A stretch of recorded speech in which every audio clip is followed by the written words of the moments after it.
Hello friends, it's me Lucid. Thank you for stopping by and tuning in this evening. Tonight's video is going to be very special. It's a long-awaited collaboration with Papa Scare. I'm extremely excited for you guys to have a listen, and there's a few secrets along the way, so keep your ears open. Now without further ado, turn off the lights, get comfortable, grab a pair of headphones and grab a blanket. It's time to dive right into these stories.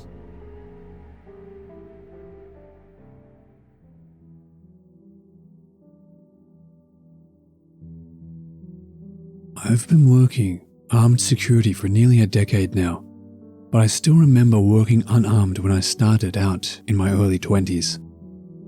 I worked my way into a trusted position with my agency, where at 20 years old, I was assigned to the Colorado Springs Deaf and Blind School.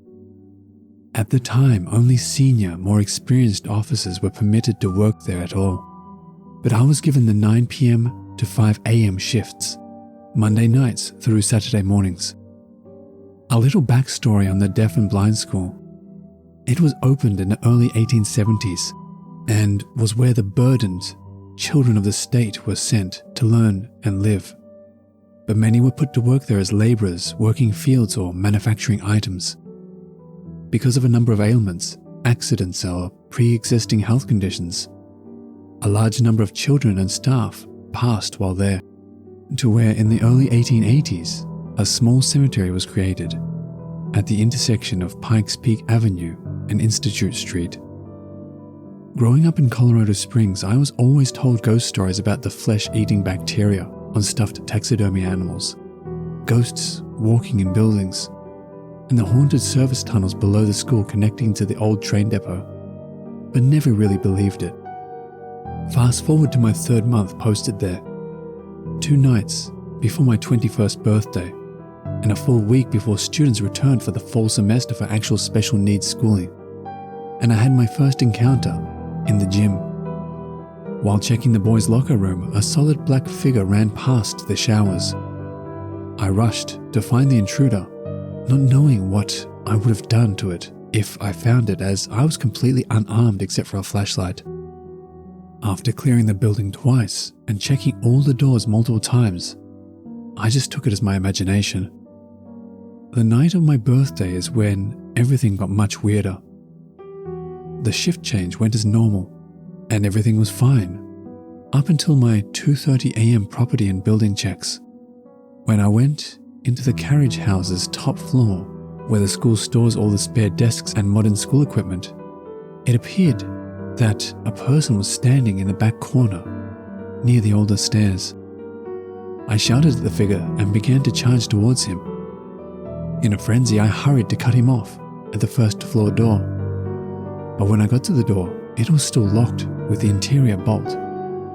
I searched the 1st floor, when I found the doors to the service tunnels opened. On my first day, I was told not to enter the tunnels alone, as they expanded for miles in a labyrinth. And before I went in, I didn't contact a supervisor. I felt as if I walked for hours. But after only a few minutes, I heard in a very soft voice, almost like a kid's voice, "Happy birthday, Mr. Officer." The next thing I knew, my very angry supervisor, the school's maintenance director, and 2 CSPD officers were shaking me by my shoulders. My supervisor then informed me I missed my 3 a.m. check-in and was sitting in a corner of the tunnels in the dark for over 3 hours. We all left the tunnels and carriage house to see that the sun was beginning to rise. Later that day, my boss reassigned me to a different location after I was cleared from a doctor to work. I don't fully know what I saw or what was in those buildings, but it still gives me the chills. I'll never forget the voice that made me black out for so long.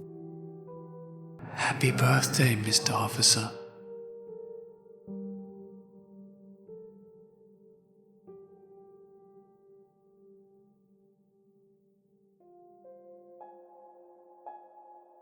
Imagine going to sleep, only to wake up falling into an ocean. I was confused and panicked, making a valiant effort trying to swim for the surface before the water rushed into my lungs. Try as I might, the light of the surface only grew distant. Thoughts racing in my body filling with adrenaline, I looked below to examine what was preventing my ability to swim. Giant cylinder blocks were chained to my arms and legs. It was hopeless. I would drown without any chance of survival. I felt the bottom of the floor graze my feet, and the silt entered my eyes. They burned, but not as bad as my lungs. I couldn't help but thrash around, trying desperately to escape my shackles and somehow swim to freedom. But the world around me grew dark, and I took my breath. The salt water in my lungs burned and a wild pain flared in the back of my hand. They say you feel a strange euphoria once your lungs burst, but I would soon find out that would never come. Minutes would pass, then hours. A realization hit me that I wasn't going to die, but instead be forced to suffocate until some other force graced me with death. When you don't have air, you want nothing more to gasp for any oxygen that can enter your lungs. But my reflex was met with repeated failure, and the burning of the salt water scraped the insides of my throat. After a whole day, my muscles grew tired, and I gave into the pain. It was odd. I was in an immense amount of pain, but my body seemed to give up like it knew there was no escape. Even when trying to will myself to move, I was almost paralyzed, like my body decided to sleep. I had wondered if I was dead and death was just an eternity in a body that was unusable to be used. I began to spiral as night washed over me. What was that?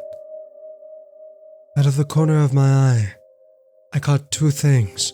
The first was something rapidly moving behind me, and the second was some cord that appeared attached to my neck. But the cord wasn't my priority right now. Something was stalking me. I was but prey in an abyss. It's been about a week now, and I could still feel that thing stalking me. At first, I thought it was some sea animal, but now, I don't believe that it is possible. It's moving all around me, mostly staying out of sight, and whenever I try to take a glance, it speeds away faster than my eyes can track it. It's been almost a whole month, and whatever this thing is, it's taunting me. I've been without food, and at this point, I know nothing but the pain in my body as it struggles to live without dying. I went a while without seeing fish anywhere near me, and I recently figured out why. I saw a glimmer in the distance coming closer, and it was only until it was practically on top of me did I realize a shark was coming to end to my misery. This was it. I would finally escape this torture of the sea. But that hope was violently ripped away from me as that thing bit a hold of the shark, viciously thrashing it around like a ragdoll in the water.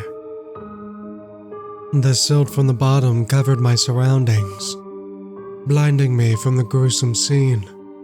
As the dust settled, only chunks of ravaged shark meat and blood were left floating in the water. My mental state has really gone down the drain.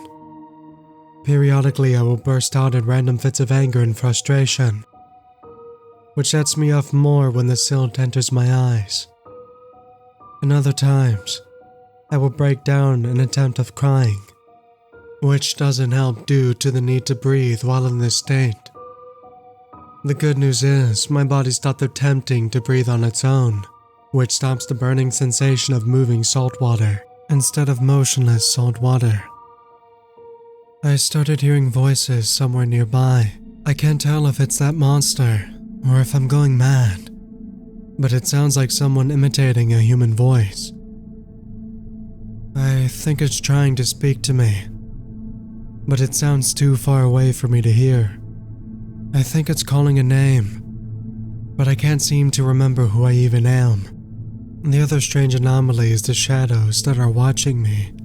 I can feel them watching me constantly, moving around me, studying me. I know what they want. They're here to watch me suffer for eternity like an animal in a cage. I can hear them better now. They're chanting something I can't understand. And with each cycle, they're becoming louder and louder. They're screaming now, and I think I finally understand. They're surrounding me now, and the high-pitched ringing pierced my ears with their cursed words.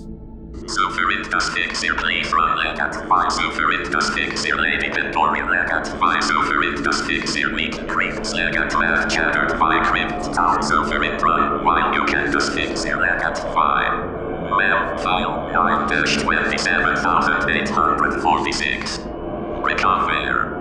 Minds with CMP. Date recovery completed. Subject fate. Survey examine success. Mental state shows irreversible effects. Body set equals full recovered. The patient is experiencing memory loss due to trauma and shows signs of hysteria and PTSD. The patient was recovered once we were alerted that the servo cord was disconnected due to an unknown force. Biological zone information. Zone 37 was reported as an ecological dead zone due to an unknown predator. No new information about the predator has been recovered except for evidence of large energy presences. The patient was recovered by Detective Briggs and is currently being held in a secure location and will be kept and studied indefinitely. And document.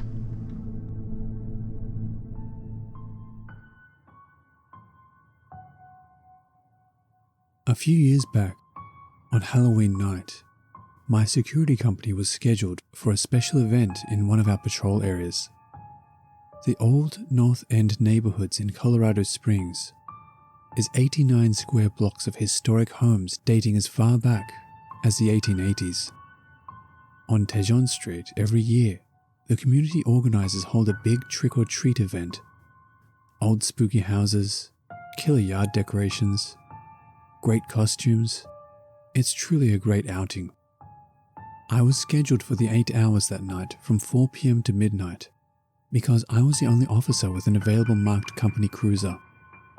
The first several hours were pretty normal, helping CSPD locate lost kids to their parents, drunk college kids from the nearby campus, or drunk dads staggering around with their kids, and making sure no fights broke out. It wasn't until after 10 p.m. that the truly bizarre began to take place.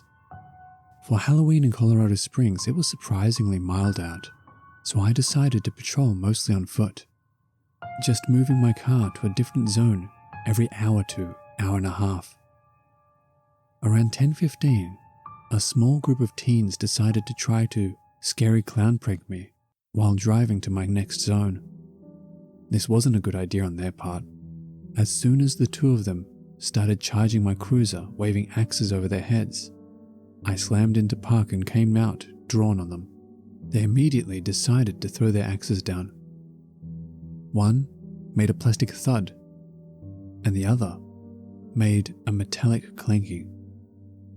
After both were successfully detained and I was on the phone with the parents of one of the kids, I noticed from my peripheral that a lumbering figure with reddish-orange eyes was glaring from the shadows of an alleyway.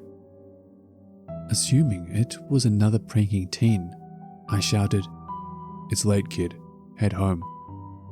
After a few seconds more of the glaring, the figure turned and disappeared, deeper in that alley. Just before 10:45, I was finishing up with the boys' parents. They spent some time chastising them on how stupid they were for doing their scary clown prank, and how they were lucky nothing worse happened or them getting arrested by PD. The boys left in their parents' car and I headed to the fire station to use their bathroom. While there, after using the head, one of the firefighters was telling me, since I was on foot mostly, to look out for Ouija boards that had been set on fire in the alleys throughout the old North End. I thought he was joking as he handed me a Dr. Pepper, but he then followed that they already responded to 3 incidents in a 4-block area. I then went up to the elementary school and parked. I figured I'd check the alleyway, heading south from the school's drop-off all the way down to the community's border.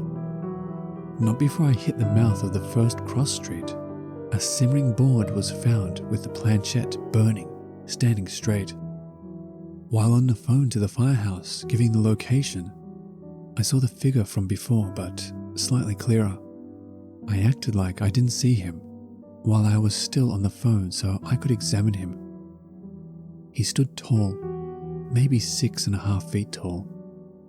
A pale face with long sideburns, slicked back dark brown hair, and a jagged overbite. Most importantly of all, the eyes that gave a glimpse of an orange-red glow, like a raccoon or cat's eyes when light reflects off them. I told the station house that nothing was close enough to start a secondary fire, and gave the location once more. As I got off the phone, I shouted at the person, "Hey, do you know anything about this?" The figure began fleeing down the alleyway. In quick pursuit, I followed. Central, show me in chase of a possible arsonist. Have PD meet at San Miguel at the mouth to the southbound alleyway. I chased and ordered the individual to stop, trying to spot him with my light, but I couldn't keep pace. He was clearing potholes, curbs and hazards, like they were nothing. He then suddenly stopped dead and turned. With an unnerving smile, he stared at me, almost menacingly. I pulled my taser as I didn't know what he was about to do. As my laser sight found his chest, as I was staggering to find my breath, he gave out a horrid hiss. I started to see the red and blue code lights of the CSPD police cars behind me. Instantly, a flash coming from this creep blinded me, and I lost sight. I looked back and he was gone. The police slid into a stop and popped out around me. Seeing the flash too, some asked where the guy went and the other one asked why I fired my gun. I showed my taser was in my hand and wasn't discharged. The other 2 cops backed me, saying they saw someone also, who then disappeared. But the one didn't believe any of us. The 4 police cars then searched the entire Old North End and surrounding neighborhoods. No one matching what I saw was seen. Before midnight, I went back to the firehouse to see if they had headache pills or something in the like. While sitting in their lounge area, one of the firefighters told me something rather odd.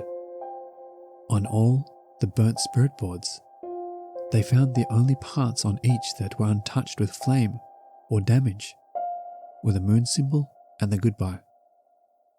So I'm still wondering if what I chased was a ghoul, spirit, demon, or just a prankster. Either way, I don't tend to walk down any of the Old North End neighborhoods alleyways around Halloween, unless absolutely necessary. Wow, thank you so much for watching. This was an amazing opportunity to collaborate with an amazing narrator in person. If you guys wish to check out his content, I'll leave his info in the description below and in the comment section. But thank you so much for watching. I'm so thankful for this collab and I'm so excited for you guys to see what I have in store next. So with that being said, have a good night and I'll see you guys in the next video. I'll also be live streaming on my birthday on January 16th. Info will be on my Twitter. But with that being said, have a good night. And as always, the dark is simply the answer.